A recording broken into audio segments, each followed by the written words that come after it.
कैसे हैं दोस्तों 7 दिसंबर 1941 ये इतिहास का वो दिन था जिसने दुनिया का नक्शा हमेशा हमेशा के लिए बदल दिया था। इस दिन यूएस नेवी के एक बेस पर एक आफत टूटने वाली थी जिसका अंदाजा किसी को भी नहीं था। बैटलशिप में मौजूद एक अफ्रीकन अमेरिकन डोरिस मिलर सूरज निकलते ही नेवी ऑफिसर्स को नाश्ता सर्व करता है और उसके बाद उसकी लॉन्ड्री कलेक्शन के काम पे लग जाता है।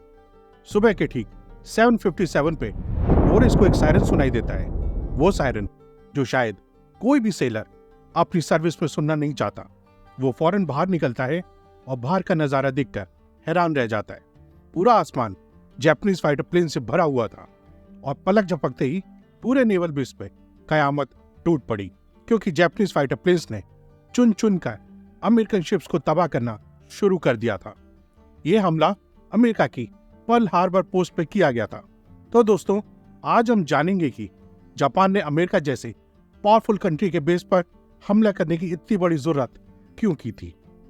डोरिस मिलर नाम के एक बावर्ची को अमेरिका का सबसे बड़ा अवार्ड क्यों दिया गया और अमेरिका ने जापान पर न्यूक्लियर हमला क्यों किया था। तो दोस्तों, इस दिलचस्प कहानी की शुरुआत होती है 1941 में, जब वर्ल्ड वॉर 2 में अमेरिका ने चाइना को बचाने के लिए अपना सब कुछ दांव पर लगा दिया था।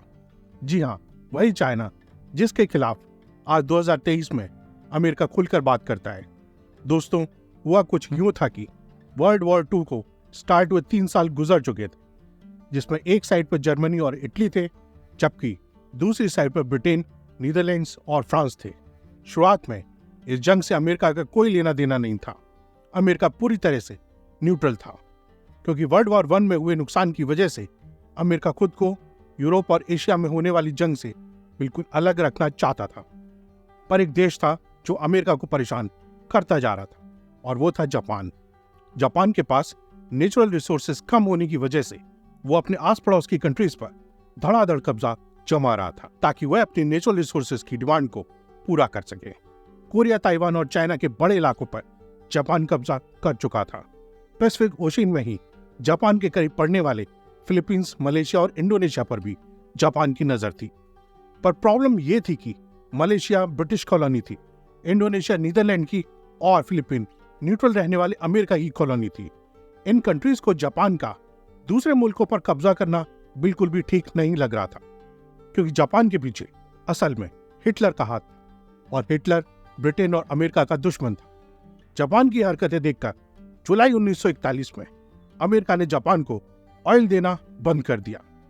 जापान के पास खुद का ऑयल नहीं था, बल्कि उसकी डिमांड का 80% ऑयल वो अमेरिका से ही इंपोर्ट करता था। तो दोस्तों, अब अमेरिका ने जापान के सामने ये कंडीशन रखी कि पहले उसको चाइना में अपना कब्जा छोड़ना पड़ेगा, फिर जाकर उसको ऑयल दिया जाएगा।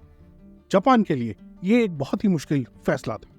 एक तरफ अगर वो चाइना से अपना कब्जा छोड़ देता तो पूरी दुनिया समझती कि जापान ने हिटलर की सपोर्ट के बावजूद अमेरिका के सामने अपने घुटने टेक दिए।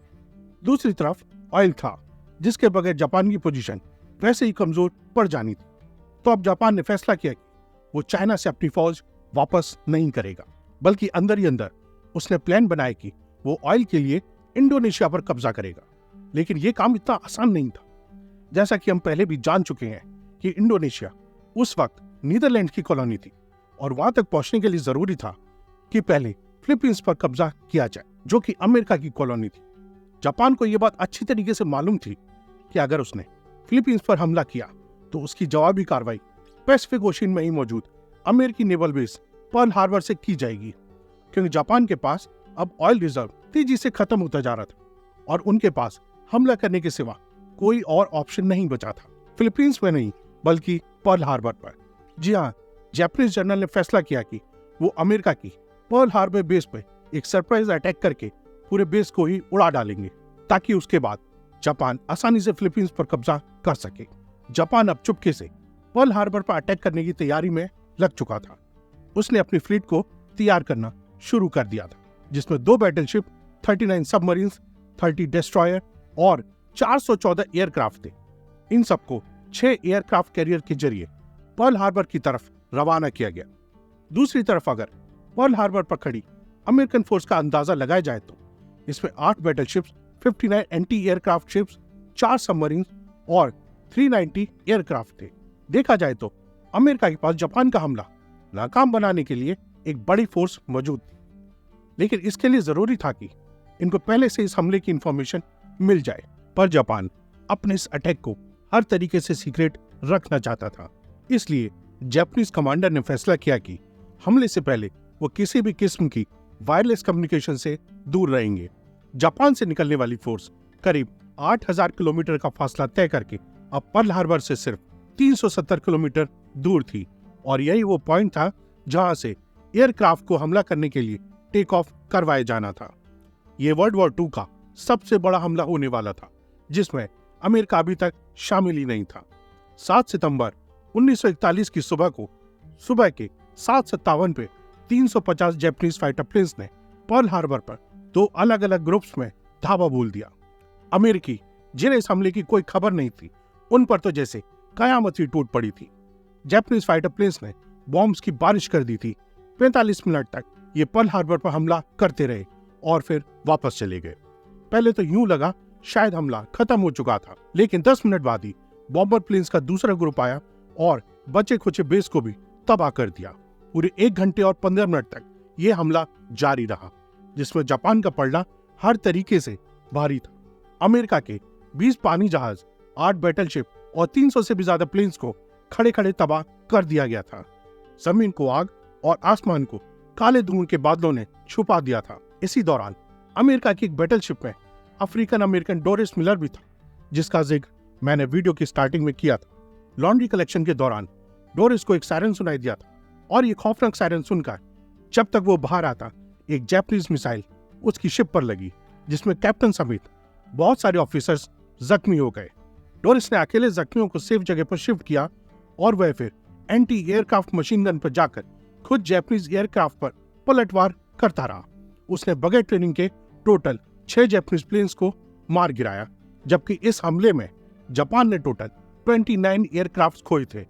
डोरिस मिलर पहला अफ्रीकन अमेरिकन था जिसको बाद में नेवी क्रॉस दिया गया। यह अवार्ड यूएस नेवी का सबसे बड़ा अवार्ड है। 1 घंटे 15 मिनट तक हमला करने के बाद जापानीज फाइटर प्लेन्स तो वापस चले गए, लेकिन वो अब अमेरिका को भी वर्ल्ड वॉर 2 में धकेल चुके थे। वही अमेरिका जो इस हमले से पहले तक वर्ल्ड वॉर 2 में शामिल ही नहीं था। अमेरिका ने पर्ल हार्बर पर हमले के अगले ही दिन जापान को सबक सिखाने का फैसला कर लिया और जापान के खिलाफ खुली जंग का ऐलान भी कर दिया। अगले 3 महीने तक अमेरिका अपनी नेवल बेस को वापस रिस्टोर करने पर लगा रहा। 4 महीने बाद अमेरिका ने जापान पर वैसे ही हमला किया जैसे उन्होंने पर्ल हार्बर पर किया था। जी हाँ, अप्रैल 1942 में अमेरिका ने जापान के कैपिटल टोक्यो पर बमों की बरसात कर दी थी। ये अमेरिका का वर्ल्ड वॉर 2 में किया जाने वाला पहला हमला तो था, लेकिन इसके बाद अमेरिका ने बस नहीं की। अगले 4 सालों तक जापान और अमेरिका की भीषण लड़ाई चलती रही, जिसमें अब अमेरिका का पलड़ा भारी था। जापान इस जंग में बहुत कमजोर हो चुका था, लेकिन वह किसी भी सूरत में हार मानने को तैयार नहीं था। अमेरिकन के सामने सरेंडर नहीं करना चाहता था। आखिरकार अगस्त 1945 में अमेरिका ने जापान के खिलाफ अपना आखिरी कार्ड इस्तेमाल कर ही डाला। 6 अगस्त 1945 को सुबह के 8 बजे जापान के हिरोशिमा शहर के ऊपर एक बोइंग B-29 सुपर एयरक्राफ्ट को देखा गया। इस जहाज ने 4400 किलो वजन का न्यूक्लियर बम हिरोशिमा के ऊपर गिरा दिया। ठीक 43 सेकंड बाद एक जोरदार धमाका हुआ और सब कुछ धुआं धुआं हो गया। उसके बाद एक विशाल आग का गोला जमीन से आसमान की तरफ गया, जिसने जमीन का टेम्परेचर 5000 डिग्री सेल्सियस तक पहुंचा दिया।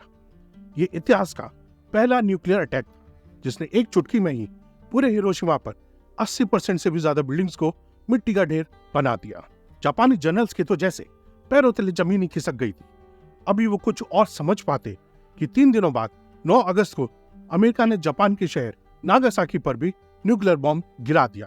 वो मार्क 3 बॉम्ब था, जिसका कोड नेम फैट मैन रखा गया था। 4670 किलो वजन के इस बॉम्ब ने गिरते ही पूरे शहर को कब्रिस्तान बना दिया। ये वो 2 न्यूक्लियर बॉम्ब थे जो इंसानों पर इस्तेमाल होने वाले पहले और आखिरी बॉम्ब थे अभी तक के लिए। एक अंदाजे के मुताबिक हिरोशिमा और नागासाकी के हमलों में 2,60,000 के करीब लोग मारे गए। इस हमले के अगले ही हफ्ते जापान ने अमेरिका के सामने सरेंडर कर दिया और इसके साथ ही वर्ल्ड वॉर 2 भी खत्म सा ही हो चला था। उम्मीद है दोस्तों ये वीडियो आपको पसंद आया होगा और आप लोग भरपूर लाइक और शेयर करेंगे। आप लोगों के प्यार भरे कमेंट्स का दिल से थैंक यू। मिलते हैं अगले शानदार वीडियो में।